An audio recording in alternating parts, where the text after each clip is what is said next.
Welcome! We've covered a tremendous amount of ground, from pretest probability to epidemic curves, from 2x2 tables to eradication programs, from cognitive biases to risk communication. This talk is different from all the others.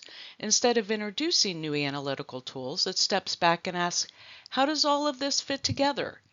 The three concepts in this talk are cross-cutting. They apply to everything we've covered, and they're the intellectual posture that separates competent practitioners from excellent ones. Systems thinking, the ability to see how parts interact to produce emergent behaviors that can't be understood by looking at the parts alone. Health indicators, the ability to measure what you can't directly observe and to understand what proxy measures do and don't tell you, and knowing when to call an epidemiologist, the professional metacognition of recognizing the boundaries of your own competence. These are not small finishing touches. They are the habits of mind that make everything else in this curriculum work in the real world. Systems thinking is the ability to see how components of a complex system interact, including how they feed back on each other, rather than focusing only on linear cause and effect chains. In veterinary epidemiology, systems thinking is not a separate analytical tool. It's the mental model that makes all the other tools coherent. Consider what we've actually been doing throughout this series. The epidemiologic triad, agent, host, environment, is a systems model.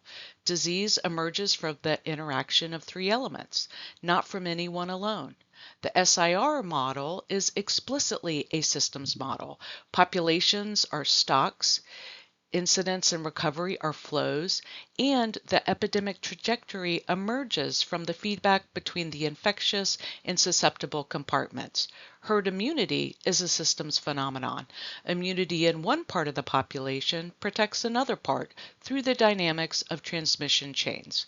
The two most important types of feedback loops in disease systems are reinforcing loops, which amplify change, and balancing loops, which dampen it.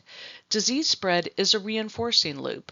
More infectious animals generate more cases, which generate more infectious animals. Left unchecked, this produces exponential epidemic growth. But it's also self-limiting because the same spread depletes the susceptible pool, activating a balancing loop, herd immunity, that eventually drives the epidemic to extinction. The concept of leverage points, places in a system where small interventions produce large system-wide changes, is perhaps the most practically important contribution of systems thinking to disease control. Vaccination programs are leverage points. They interrupt the reinforcing transmission loop at the most efficient point by converting susceptibles to immune animals before they can be infected. Unintended consequences, where interventions in one part of the system produce unexpected effects elsewhere, are one of the most important reasons to think systematically before acting. Blanket antibiotic use selects for resistance. Culling strategies that remove infected animals can, under some conditions, remove the most resistant individuals and leave more susceptible populations. Systems thinking asks, what else does this intervention touch? What feedback loops does it activate or deactivate? Let's make systems thinking concrete with a real veterinary example. PRRS control in swine production, one of the most challenging and economically important disease management problems in large animal medicine. The PRRS transmission system has multiple interacting feedback loops. The primary reinforcing loop is straightforward. PRRS spreads within a site, infected animals shed virus, more susceptibles are infected, case numbers grow. Left alone, this loop drives epidemic spread. But there's a second reinforcing loop that makes PRRS particularly hard to control.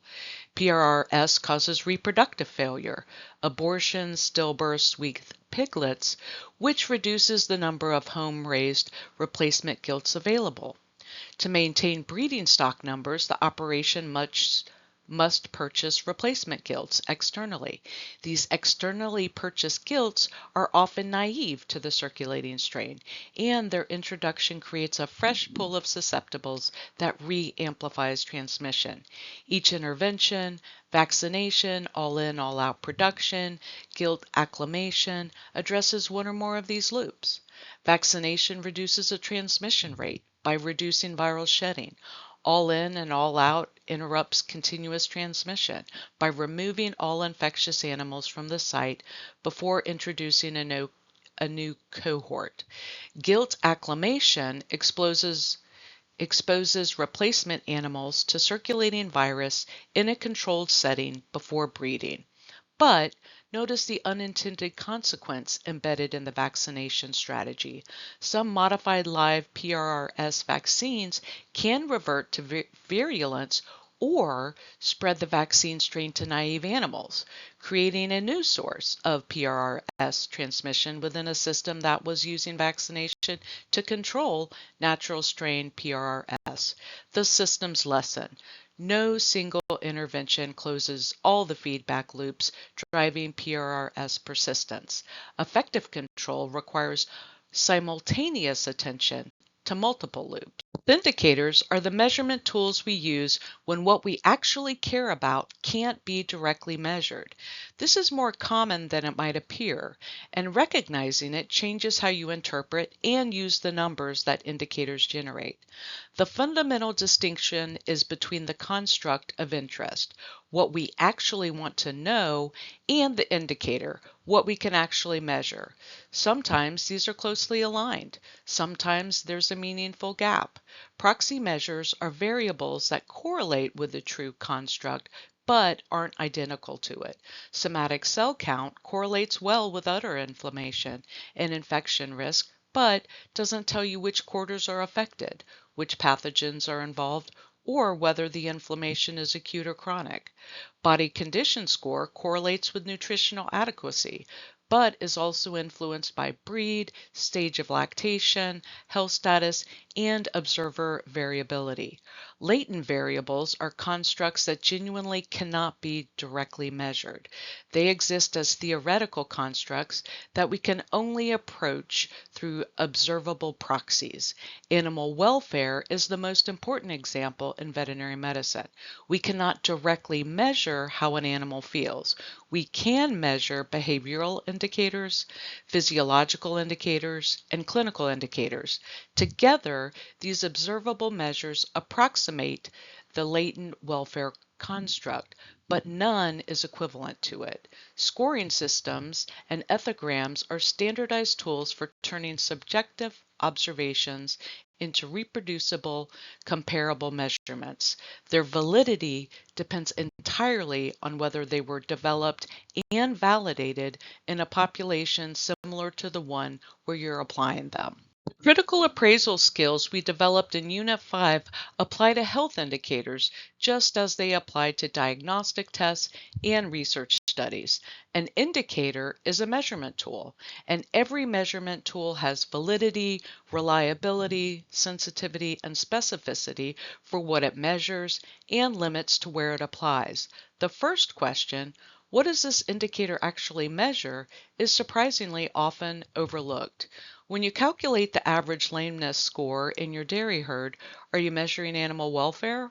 Or are you measuring a specific observable behavior that correlates imperfectly with the welfare construct? The validation question is the external validity question from Talk 5.2 applied to scoring systems. A locomotion score developed and validated in Holstein dairy cows in freestall barns may perform very differently in Jersey cows on pasture. Observer variability is the reliability concern from Talk 1.4. Many behavioral and clinical scoring systems have substantial inter-rater variability. If your lameness score varies by plus or minus 1 point between observers, a change of 0.5 points in herd average lameness is noise, not signal. The trend insight is one of the most practically important points on this slide. Most health indicators are far more informative, tracked over time, than interpreted at a single point.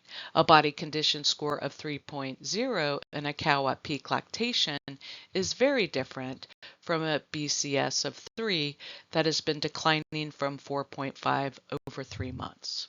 The final concept in this series is perhaps the most professionally mature, knowing when to consult an epidemiologist. This is a metacognitive skill, thinking about your own thinking and recognizing its limits, and it's one that distinguishes excellent practitioners from merely competent ones. This series has given you a substantial foundation in epidemiological reasoning. You can now estimate pretest probabilities, construct and interpret 2x2 tables, calculate NNT and NNH, evaluate study design quality, construct epidemic curves, understand R0 and herd immunity, design basic biosecurity programs, interpret antibiograms, and communicate risk effectively. But there are problems that require specialist epidemiological expertise beyond what this curriculum provides.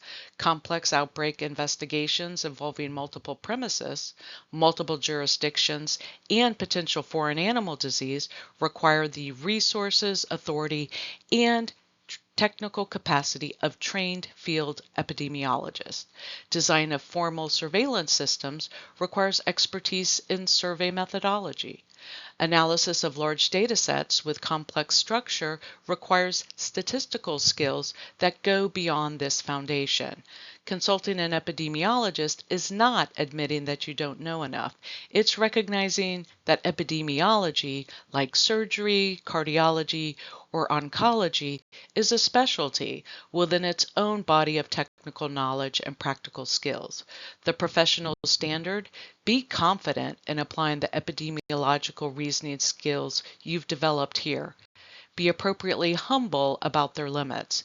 And when a problem exceeds those limits, know who to call and call them promptly. Let me take a step back and offer a final integration of everything we've covered. The 7 questions on this slide map directly onto the 9 units of this series, and together they constitute the complete epidemiological reasoning framework that you now have. The first question, what is the probability, is Unit 1. In Unit 2, probabilistic thinking, pretest probability, Bayesian updating, sensitivity, specificity, predictive values, likelihood ratios. Every clinical encounter starts here. The second, how much disease is there, is Unit 3. Prevalence, incidence, measures of association, NNT, statistical power, survival analysis, standardization. The third, what is causing it, is Units 4 and 5. Causal inference, Hill's criteria, bias, confounding, study design, critical appraisal.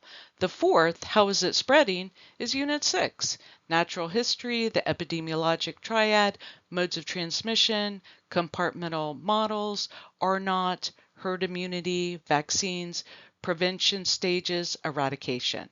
The fifth, is it an outbreak and where is it, is Unit 7. Outbreak investigation, epidemic curves, surveillance, biosecurity, AMR. The sixth, what should we do, is Unit 8. Decision trees, cost-benefit, risk-benefit, utility, risk communication, documentation. And the seventh, are we seeing the whole system, is this unit. Systems thinking, health indicators, and the professional humility to know when you need help. These questions are not steps in a sequence. A skilled epidemiological thinker holds them simultaneously, moving fluidly between levels of analysis as the problem demands. That fluency is what this series has been building toward. The final summary of the final talk. Systems thinking sees disease as an emergent property of interacting components, feedback loops, stocks, flows, and leverage points, and warns that interventions can have unintended consequences that ripple through the system. Health indicators are proxies for unobservable constructs. Apply the full critical appraisal framework to every scoring system and proxy measure you use. Trends and indicators are more informative than single values. Knowing when to consult a specialist epidemiologist is a sign of professional maturity. And the complete epidemiological reasoning framework moves through probability, measurement, causation, spread, outbreak detection, decision-making, and systems check. Not as a linear sequence, but as a simultaneous, fluid way of thinking. Epidemiological reasoning is not a set of formulas to memorize or a checklist to follow. It is a way of seeing, of perceiving uncertainty clearly, of counting disease honestly, of asking causal questions rigorously, of communicating numbers compassionately, and of acting on evidence thoughtfully. That is what this series has been about, and that is what you take with you from here. Congratulations on completing the series. Pause the video and try your hand at the questions below. We'll then work through them together. This final check your understanding is deliberately integrative. It draws on concepts from units 1, 6, 7, and 9 simultaneously, reflecting how real outbreak problems require concurrent thinking across all levels of the framework. There are no clean single concept answers here. That is intentional.